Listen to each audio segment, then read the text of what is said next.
ಖಾಸಗಿ ಬಸ್ ಮತ್ತು ತೂಫಾನ್ ವಾಹನದ ನಡುವೆ ಸಂಭವಿಸಿದ ಭೀಕರ ರಸ್ತೆ ಅಪಘಾತದಲ್ಲಿ 3 ಸ್ಥಳದಲ್ಲೇ ಮೃತಪಟ್ಟಿದ್ದು 6 ಮಂದಿ ಗಂಭೀರವಾಗಿ ಗಾಯಗೊಂಡಿರುವ ಘಟನೆ ಕಾರ್ಕಳ ತಾಲೂಕಿನ ಮಿಯಾರು ಕಂಬಳ ಕ್ರಾಸ್ ಬಳಿ ಇಂದು ನಡೆದಿದೆ.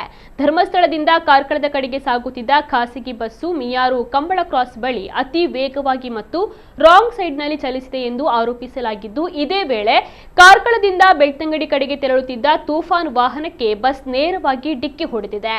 ಡಿಕ್ಕಿಯ ರಭಸಕ್ಕೆ ತೂಫಾನ್ ವಾಹನವು ಸಂಪೂರ್ಣವಾಗಿ ಜಖಂಗೊಂಡಿದ್ದು, ಅದರೊಳಗಿದ್ದ ಪ್ರಯಾಣಿಕರು ಹೊರಬರಲಾಗದೆ ಸಿಲುಕಿಕೊಂಡಿದ್ರು. ಅದರಲ್ಲಿದ್ದ 3 ಪ್ರಯಾಣಿಕರು ಮೃತಪಟ್ಟಿದ್ದು, ಗಂಭೀರವಾಗಿ ಗಾಯಗೊಂಡಿರುವ ಇತರ 6 ಮಂದಿಯನ್ನ ಕೂಡಲೇ ಕಾರ್ಕಳದ ಸರ್ಕಾರಿ ಆಸ್ಪತ್ರೆ ಹಾಗೂ ಬಳಿಕ ಹೆಚ್ಚಿನ ಚಿಕಿತ್ಸೆಗಾಗಿ ಮಣಿಪಾಲ ಆಸ್ಪತ್ರೆಗೆ ದಾಖಲಿಸಲಾಗಿದೆ. ಗಾಯಾಳುಗಳ ಪೈಕಿ ಕೆಲವರ ಸ್ಥಿತಿ ಅತ್ಯಂತ ಚಿಂತಾಜನಕವಾಗಿದೆ ಎಂದು ತಿಳಿದು ಬಂದಿದೆ. ತೂಫಾನ್ ವಾಹನದಲ್ಲಿದ್ದವರು ಕಲಬುರಗಿ ಮೂಲದವರು ಎನ್ನಲಾಗಿದ್ದು, ಹೆಚ್ಚಿನ ಮಾಹಿತಿ ಇನ್ನಷ್ಟೇ ತಿಳಿದು ಬರಬೇಕಿದೆ.